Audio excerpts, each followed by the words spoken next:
Celebrai com júbilo todas as terras, servi ao Senhor com alegria e entrai diante dele com canto. Sabei que o Senhor é Deus, foi ele que nos fez, e não nós a nós mesmos. Somos povo seu e ovelhas do seu pasto. Entrai pelas portas deles com gratidão e em seus átrios com louvor. Louvai-o e bendizei o seu nome, porque o Senhor é bom e eterna a sua misericórdia e a sua verdade dura de geração em geração. Meus queridos irmãos, meus queridos amigos, meus queridos servos de Jesus Cristo, inicia-se aqui mais um vídeo do seu canal Discípulos de Cristo. Muito bem, e hoje, pela bondade de Deus, nós vamos falar um tema muito pertinente, um tema que é algo tremendo. E o título desse tema, como orientação do nosso bondoso Deus, é uma pergunta. E a pergunta que é título deste vídeo é: qual é a sua visão? É importante isso aí, importantíssimo. Para não ficar nas minhas palavras, o texto base encontra-se em Êxodo, no seu capítulo 32 e no versículo de número 1, que diz assim: Mas vendo o povo que Moisés tardava em descer do monte, ajuntou-se o povo a Arão e disseram-lhe: Levanta-te, faze-nos deuses que vão adiante de nós, porquanto a este Moisés, a este homem que nos tirou da terra do Egito, não sabemos o que lhe sucedeu. Então vamos contextualizar aqui o que estava acontecendo. Moisés sobe para o monte para orar, para jejuar e para buscar de Deus as leis para aquele povo que Moisés tinha tirado do Egito. Mas por pouquinho tempo que Moisés se demora, o povo ficam inquietos já. E aí começam a perguntar: Arão, cadê esse Moisés? Esse Moisés sumiu para esse monte aí, sumiu, cadê esse Moisés? Moisés é aquele que tirou eles do Egito, que eles passaram pelo Mar Vermelho em terra seca. É desse aí que eles estavam perguntando. Que falava diretamente com Deus. Como o povo tem facilidade de trocar as coisas espirituais pelas materiais. Não. Onde está esse Moisés? E Arão ficou ali, acuado, e tá. Vamos fazer o seguinte: faz um bezerro de ouro para nós. Nós estamos cheios de ouro mesmo, que nós trouxemos do Egito. Faz um bezerro de ouro por nós e nós vamos adorar esse bezerro. E foi o que fizeram. Foi exatamente o que fizeram. Foi um ato de rebeldia. Esse bezerro foi adorado mediante coisas profanas, né? Primeiro já começa com a idolatria. Quando entra ali a idolatria, já entra outros problemas, já entra orgias e outras coisas mais. Até então que Moisés desce do monte, avisado por Deus, e acaba com aquela festa. Mas o centro desta palavra, o cerne dessa palavra é: qual é a sua visão? Se você estivesse ali no Egito, escravizado, como aquele povo estava, por 40 anos, o que você faria? Você, depois de 10, 15 dias, você também já sentiria a falta de Moisés e já queria voltar? Essa é a pergunta. Nós temos inúmeros exemplos na vida, na Bíblia e também na vida, de pessoas que têm visão pequena e pessoas que têm visão grande. Nós temos exemplo no mundo animal, por exemplo, a águia, 3.000 metros de altura, vê uma moeda no chão, vê uma serpente dentro d'água e vai lá e pega a serpente ainda pela cabeça. E nós temos outros animais que têm uma visão muito curta. Um deles é o cachorro, por exemplo. Ele ouve muito bem, ele tem um olfato muito bom, mas a visão dele não é uma das melhores. E na Bíblia nós temos então inúmeros exemplos.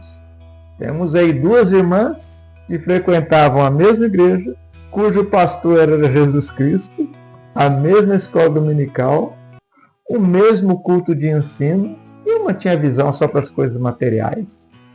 A Marta só conseguia ver coisas materiais. Até mesmo quando Jesus falava de algo espiritual para ela, automaticamente ela já transformava em material. Jesus olha para ela e fala assim: o seu irmão vai ressuscitar. O irmão dela morto lá. E aí ela falou: eu sei que ele vai ressuscitar lá no último dia, na ressurreição dos mortos. Já Maria não. Maria tinha uma visão espiritual. E aí nós vamos entender então o porquê. Por que tem pessoas que têm uma visão ampla, no mundo dos business, de negócios? Nós vemos pessoas que têm visões aí tremendas e outras têm visões pequenas. Então nós vamos entender à luz das Escrituras, hoje, pela bondade de Deus, o que ocorre. O que ocorre? Por que tem pessoas que têm visão pequena e tem pessoas que têm visão grande? E qual é a minha visão e qual a visão eu desejo ter? O centro aqui da mensagem é a palavra. Se eu meditar na palavra de Deus, é óbvio que eu vou estar bem alimentado e a minha visão vai ser ampla. Estou falando no sentido espiritual. Não estou dizendo num sentido apenas material, Mesmo porque eu considero também que um grande empresário, ele tem um dom natural de Deus. Mas não é isso que nós vamos falar hoje. Nós temos lá Eliseu, por exemplo. Vocês lembram? Eliseu e o servo dele. E o servo dele lá com medo e tudo. E aí Eliseu pede para Deus mostrar para ele o exército celestial que o acompanhava. E aí nós temos diversos exemplos na vida. Diversos exemplos na vida. De pessoas estarem no mesmo ambiente, de terem a mesma criação, de frequentarem os mesmos lugares, e um terem visões amplas, espirituais, profundas, e outra ter visões pequenas. Isso não é intrigante? Vamos descobrir o porquê? Vamos mergulhar um pouquinho mais? Eu acabei de me lembrar agora um filme. É uma história, uma ficção, mas o menino, um homem judeu com a sua família, ele vai para o campo de concentração e aí ele consegue dar uma ressignificação, uma nova visão para aquele menino ali, que era o filho dele, sobre aquele campo de concentração. É um filme muito bom até. É um pouco triste, mas é um filme bom para assistir. Nos traz muitas reflexões na nossa vida. Quando nós estamos, por exemplo, num julgamento humano, aqui, nós vamos ter ali 4 visões. 4 pessoas no mesmo ambiente vão contar a história de forma diferente. Nós vamos ter a vítima, que ela vai contar a história de uma forma. Nós vamos ter o algoz, que ele vai contar a mesma história de outra forma. Nós vamos ter o juiz, que vai ouvir a história dos dois e vai formar ali uma verdade.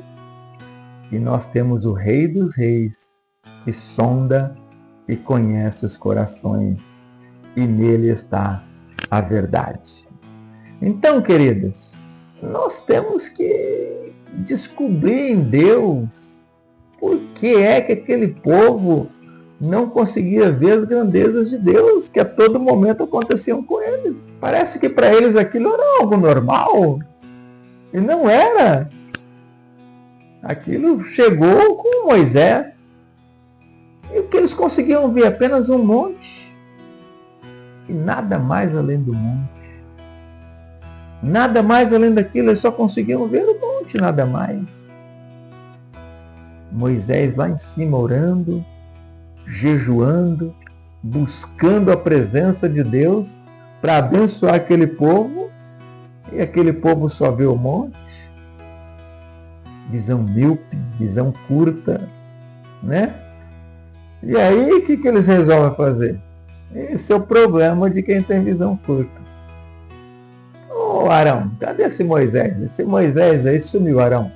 Vamos fazer o seguinte, nós temos muito ouro, vamos fazer um bezerro de ouro, vamos fazer uma festa aqui, vamos copiar o mundo. Por quê? Por que eles queriam fazer o bezerro de ouro?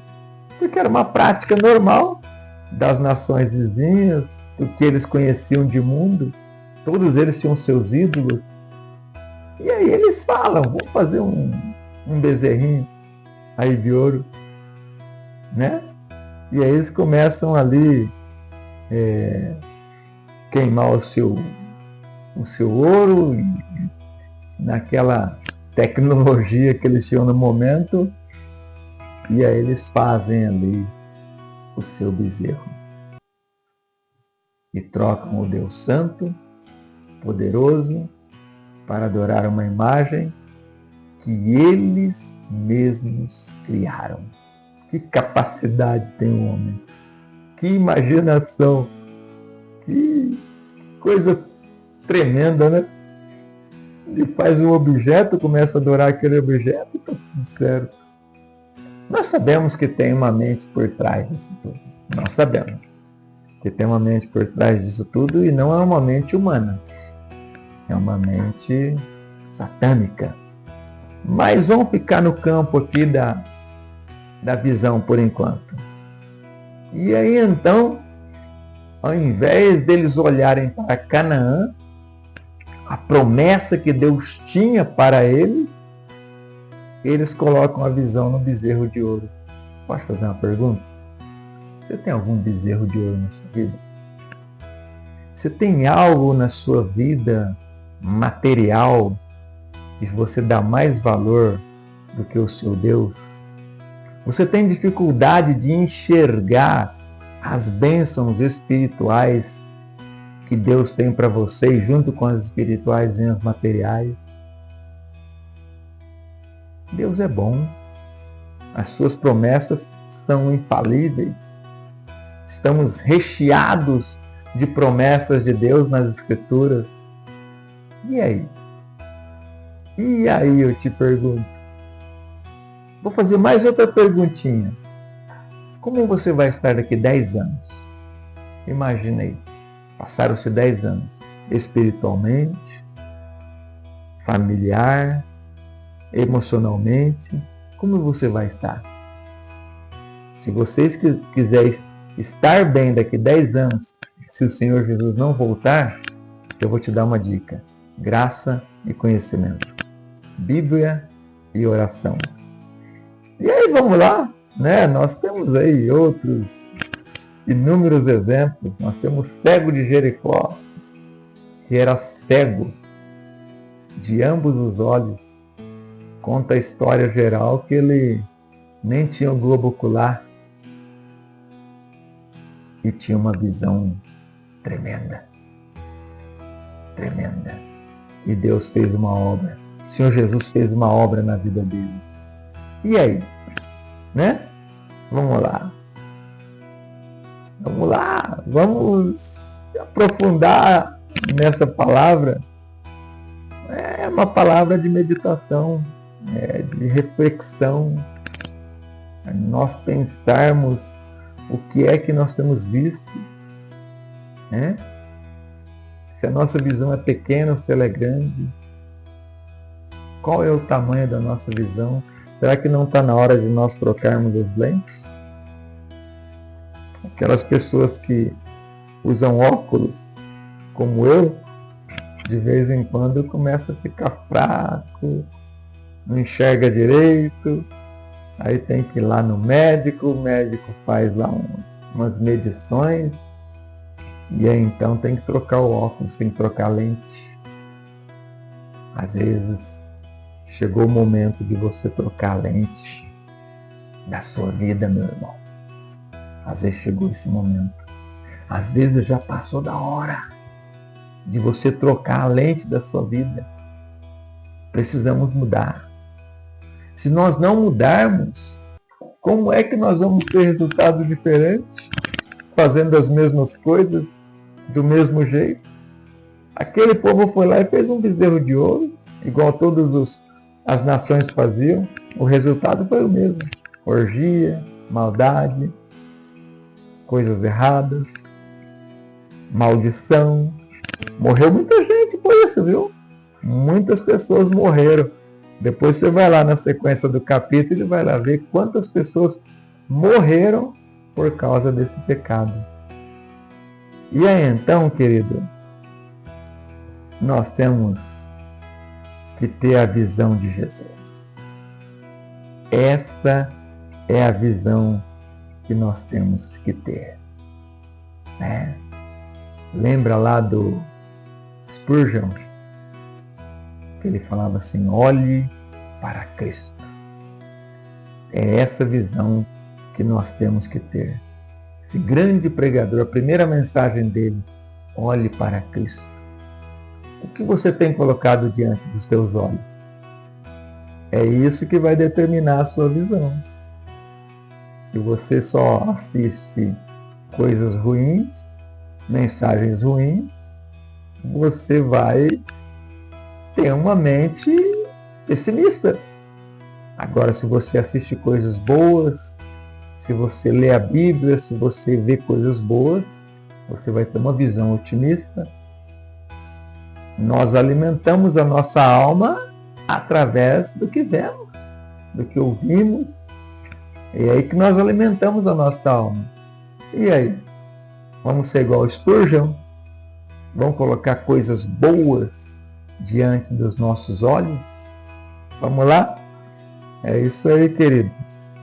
É isso aí que nós temos que fazer. É isso que nós temos que praticar. É isso. Essa palavra é simples. A palavra de hoje é simples, porque assim o Espírito Santo quis. Não é uma palavra complexa, não vamos mergulhar em muitos versículos. Só vamos meditar o que nós temos colocado diante dos nossos olhos. Se você é uma pessoa otimista, se você é uma pessoa de fé, se você acredita que as coisas vão dar certo, que o teu Deus é maior, é porque você está colocando coisas boas diante dos seus olhos. Se você por qualquer coisa já começa a entrar em pessimismo, se você pegou esse algo para você que colocar em você, que você é uma pessoa fraca, que você é uma pessoa depressiva, o diabo usa as pessoas também para falar isso aí, que para você não tem jeito. Se você aceitou isso para a sua vida, repreende agora em nome de Jesus. Você nasceu para ter vitória. Deus tem um plano de vitória na sua vida. Tá? Só vitória Deus tem para você. É um plano que Deus escreveu lá nos céus para a sua vida. Então vamos nos alinhar à visão de Deus. Vale a pena. Eu digo algo que eu vivo há 30 anos.